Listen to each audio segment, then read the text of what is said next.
Think of how much more we could achieve with women's equal participation in all aspects of society. Not at the expense of men, but alongside men, because we are all partners in this life.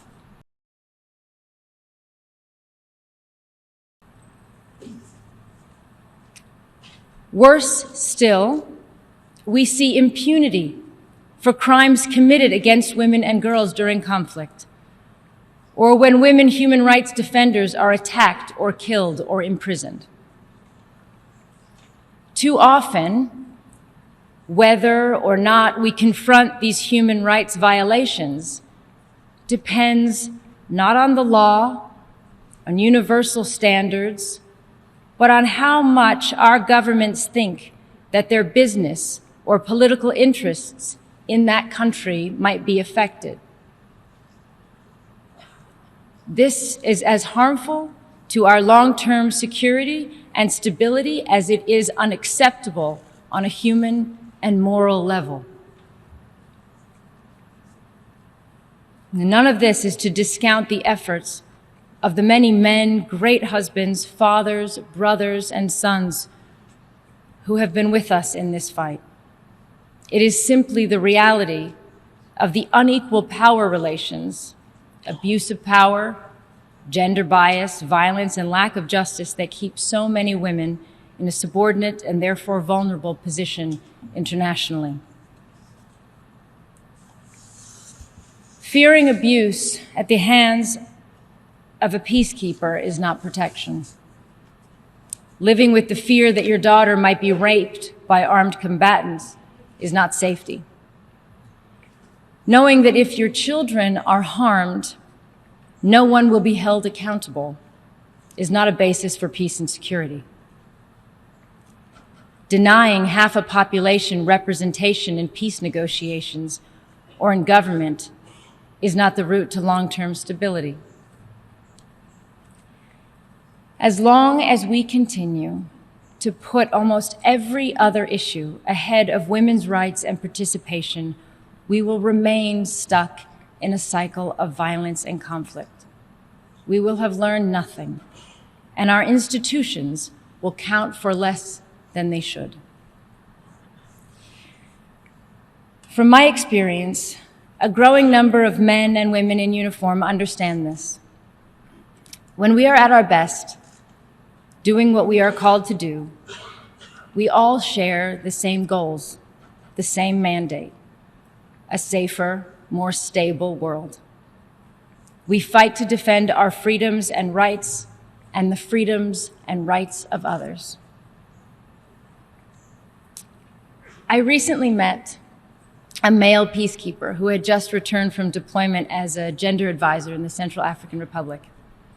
And he told me that when he started his career of service in Afghanistan, he considered women's rights to be a soft issue and not what war was fought for. But his experiences had made him understand that that is exactly what should be fought for and exactly what stabilizes a country. His ability to contribute to this goal became a source of pride for him.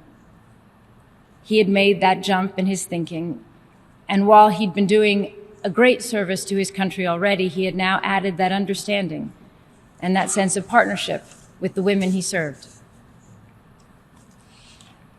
There is progress. The number of cases of alleged sexual exploitation and abuse are down, although even a single case is unacceptable. The numbers of women peacekeepers is on the rise, with African nations in particular leading the way on this. There are more gender advisors on UN missions, although still not enough. And improving the training on the protection of civilians is starting to come into effect. But there is still a long way to go to demonstrate that anyone who commits violations will not be tolerated and will be investigated and prosecuted without exception. There is still much more to do to increase the number of women in the ranks of peacekeeping missions. And having met some formidable female peacekeepers this morning, I think that this change cannot come soon enough for the effectiveness and impact of peacekeeping missions.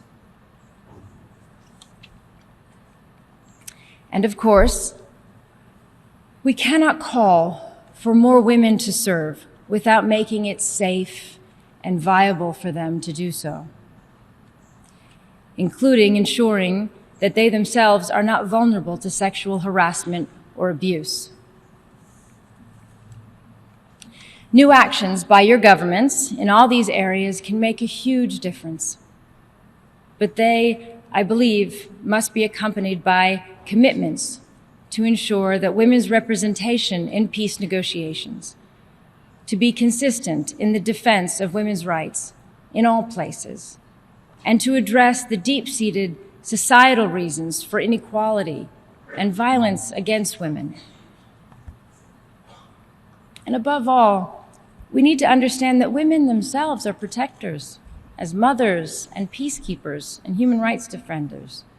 Women are already contributing to peace in theaters of war across the world without recognition or glory, because it comes naturally to them. It's important to them. And think of how much more we could achieve with women's equal participation in all aspects of society. Not at the expense of men, but alongside men, because we are all partners in this life. We humans are capable of horrors and unspeakable cruelty, but we are also capable of building civilizations, improving laws, demanding justice. We are willing to fight for people we've never met and for their families. We fall, we fail, we lose our way, often when we're made to feel afraid. But in our moments of strength and clarity, we know that all people are in fact equal. We know that while we can and should be proud of who we are individually, we're a part of a global world. And we know that we are supposed to come together in defense of something greater than ourselves. Thank you very much.